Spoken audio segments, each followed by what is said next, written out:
오늘 우리에게 주신 하나님의 말씀 보도록 하겠습니다. 여호수아 15장 1절로 12절 말씀입니다. 생명의 샘가 4월 11일 월요일 말씀, 유다 지파가 분배받은 땅 함께 읽겠습니다.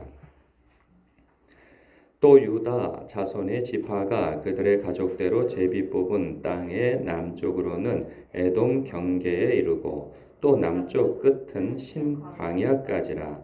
또 그들의 남쪽 경계는 염해의 곧 남향한 해만에서부터 아그라빔 비탈 남쪽으로 지나 신에 이르고 가데스 바네아 남쪽으로 올라가서 헤스론을 지나며 아달로 올라가서 돌이켜 갈가에 이르고 거기서 아스몬에 이르러 애굽 시내로 나아가 바다에 이르러 경계의 끝이 되나니 이것이 너희 남쪽 경계가 되리라.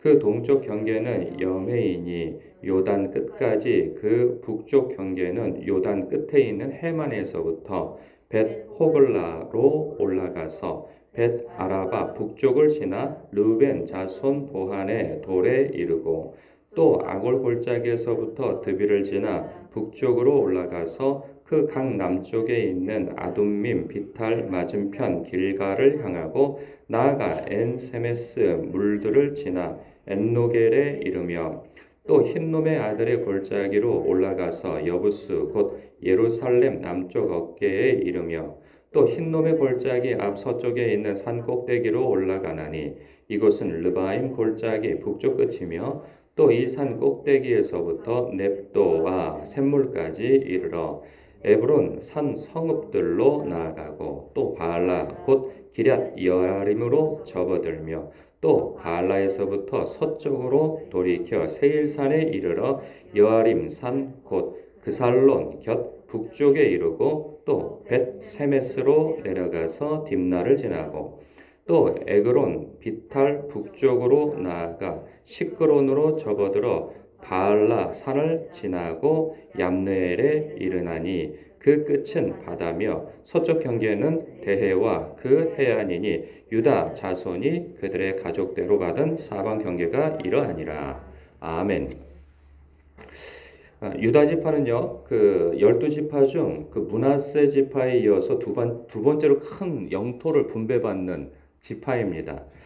오늘 제비를 뽑아서 이미 점령되어진 땅과 아직 점령되어지지 않을, 그래서 점령해야 할 땅에 대한 정복의 사명을 받고 땅을 분배받아서 그 땅의 경계가 어디인가에 대한 이 지침을 받게 되어지는 거죠. 근데 우리가 읽어보면 이게 읽으면서 어딘지 아시겠어요? 읽어도 저도 모르겠어요. 우리나라 땅, 이 조선 반도 땅을 갖다가 보여주면서 어디 지목해 준다고 해도 우리나라라도 모르겠어요. 그러니까 굉장히 수천 년 전 그 고대에 이미 지금 지명도 없는 그러한 곳의 지역을 이렇게 우리가 읽으면서 이거 어떻게 알겠어요? 모르죠. 근데 지도상으로 이렇게 딱 위에서 내려다보면 그 오른쪽에는 갈릴리가 있고 쭉 요단강이 있고 사해라고 하는 큰 바다가 이렇게 가나안 땅만 이렇게 딱 집중적으로 들여다보면 사해 바다가 상당히 커요. 그러면 이 유다 땅은 어디로 보면 되냐 하면 제일 최남단 쪽이에요. 가나안 최남단 남쪽에 그 경계선이 그 사해 바다 있잖아요. 요단강이 쭉 내려오면 그 끝에 사해가 시작되어지는 그 경계선으로 해서 쭉 저 아래 보면은 사해 바다 끝나는 제일 남쪽이 있지 않겠어요?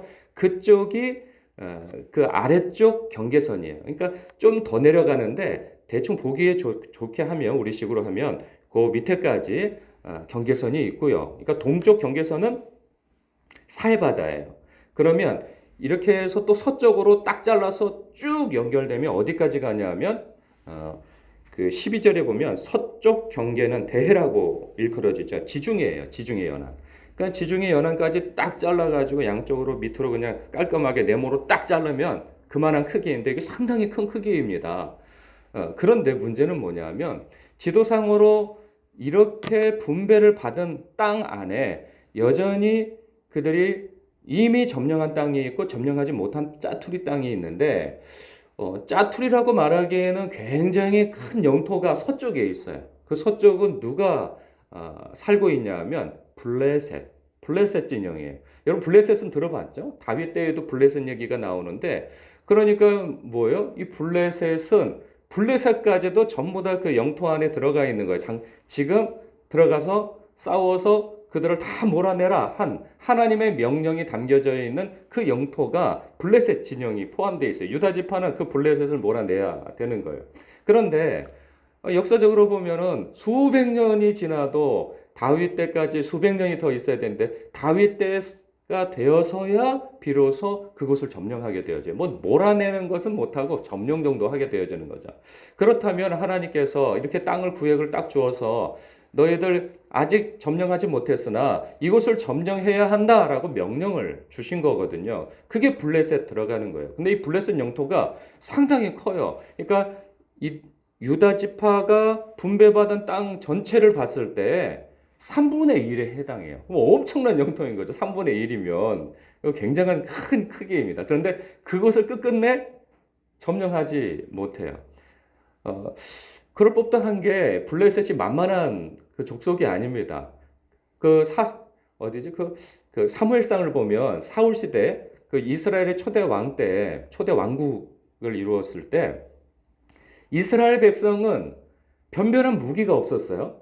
그런데 블레셋은 이미 철기 문화를 가지고 있었던 자들입니다. 그래서 뭐 검을 가지고 있었어요. 병사들이 다 검을 가지고 있고 이렇게 이 철로 된 창을 가지고 있었는데 그 당시에 그 사울 왕이 왕국을 이루었던 이스라엘은 철기가 없었고 유일하게 왕하고 왕자만 가지고 있었던 거예요. 그럼 백성들은 그냥 그 농기구 가지고 싸우고 그런 축창 가지고 싸우고 이런 정도의 수준이란 말이죠.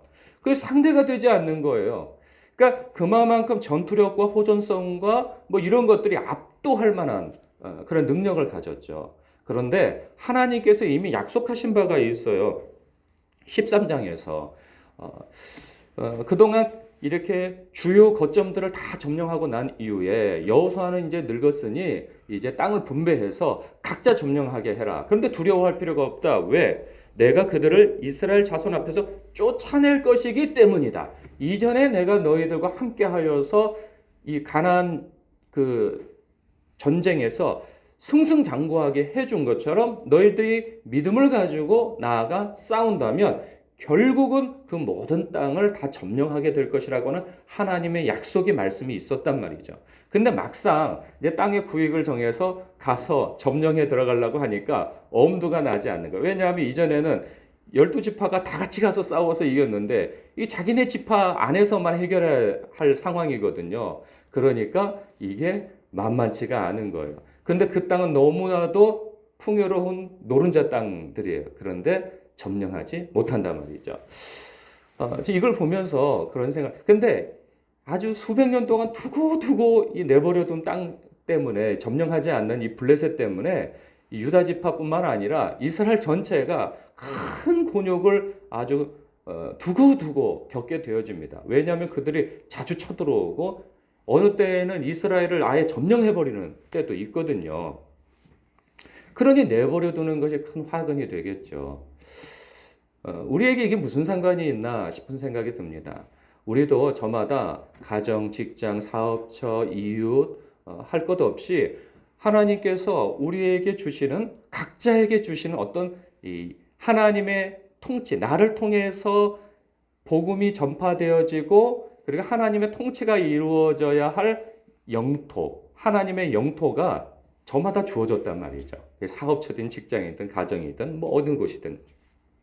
그런데 여기에서 관계에서 하나님께서 결국은 내가 너를 먼저 예수 믿게 하고 영생을 얻게 한 이유는 너의 가족 혹은 너의 동료, 이웃 아니면 거래처 여기에서 너와 관계되어진 사람을 에게 복음을 전하여서 그가 하나님의 통치, 말씀의 통치를 받게 하기 위함이다 하는 것이 성경적으로 우리가 받은 영토란 말이죠. 그런데 문제는 뭐냐면 우리가 경험해 보다시피 이게 블레셋 같은 사람들이 있어요. 대적자라고 하는 것이 아니고 복음이 난공불락의 사람들이 있단 말이죠. 그러면 우리도 유다 지파의 사람들처럼 저들을 점령할 수 없다면 화친 맺어가지고 아예 그냥 평화롭게 살자 이런 마음이 든단 말이죠. 그런데 이 역사적으로 보면 평화롭게 사라지지가 않아요. 계속 영향을 받는단 말이죠. 우리에게도 그런 존재가 있습니다. 그런데 하나님께서 이때라 저들을 점령해라 내가 너희와 함께 한다 라고 하는 어느 때가 있는데 이 때를 놓쳐버리면 어떻게 되는가? 두고두고 나의 영적인 발목을 잡고 내 마음을 계속 불편케 하고 힘들게 하고 내 신앙을 진보하지 못하게 하는 그러한 옆구리의 가시처럼 이렇게 놓여진 어떤 대상이 있단 말이에요. 이 대상이 누군지 우리는 기도해야 합니다. 있어요. 주님, 저 사람입니까? 저 사람을 주님, 저 사람이 블레셋입니까? 주님 어떻게 정복해야겠습니까? 우리는 여쭈어야 되고 물어야 합니다. 근데 우리의 싸움은요, 이 여호수아 시대의 싸움처럼 가서 무력으로 무찔러 가지고 몰아내는 그런 싸움이 아니죠. 십자가의 싸움이죠. 나 죽어, 너 살아라. 화평해야 하고, 그리고 사랑과 섬김으로 그 성벽을 허물어뜨려야 할 임무를 부여받은 사람들이 우리들인 거죠. 그렇기 때문에 기도하지 않고서는 감당할 수가 없어요. 이길 수가 없어요. 여러분 마음 가운데 오늘 말씀 속에서 나에게 이 서쪽 경계, 이 대해로 나아가는 이 무역로입니다. 앞으로 이거 포기하고는 나라가 번영할 수가 없어요. 유다 지파가. 마찬가지로 우리도 포기할 수 없는 어떤 존재가 있어요. 아유 모른 척하면 되지 하는데 가족이야. 아유 모른 척하면 되지 하는데 같은 직장 동료. 아유 모른 척하면 되지 하는데 교우야. 아예 그냥 지나가다 만나는 사람이고 아예 모를 사람이고 아예 상대를 안 하면 괜찮을 사람이면 모르는데 늘 주기적으로 봐야 할 사람이라고 한다면 우리가 그 사람을 놓고 하나님 앞에 진지하게 고민하며 기도해야 할 문제인 것이죠. 주님 도와주세요. 지금까지 하나님께서 도와주셔서 복음이 전파되어지고 하나님의 통치를 받는 그러한 영역으로서 제가 섬겼는데 저 사람만큼은 참 어렵습니다. 주님께서 마음 주셨다면 저 블레셋과 같은 사람이 저의 섬김과 사랑으로 녹아지게 하여 주옵시고 제가 용서하든 용서를 청하든 화평의 관계가 되어져서 제가 하나님의 자녀라 일컬음을 받는 그러한 복된 사람으로 세워지기를 원합니다. 찜찜합니다. 주님 도와주세요. 주님께서 도와주신다 말씀하셨사오니 주님 의지하여서 제가 나아가는데 방법도 모르겠습니다. 방법도 좀 가르쳐 주세요 하는 그러한 기도가 여러분들에게 있으시길 축복합니다. 그래서 점령되어져서 하나님께 영광 돌리는 여러분의 착한 행실로 말미암아 그 사람도 하나님께 영광 돌리는 그러한 은혜가 있고 간증이 있으시길 주님의 이름으로 축복합니다. 기도하겠습니다.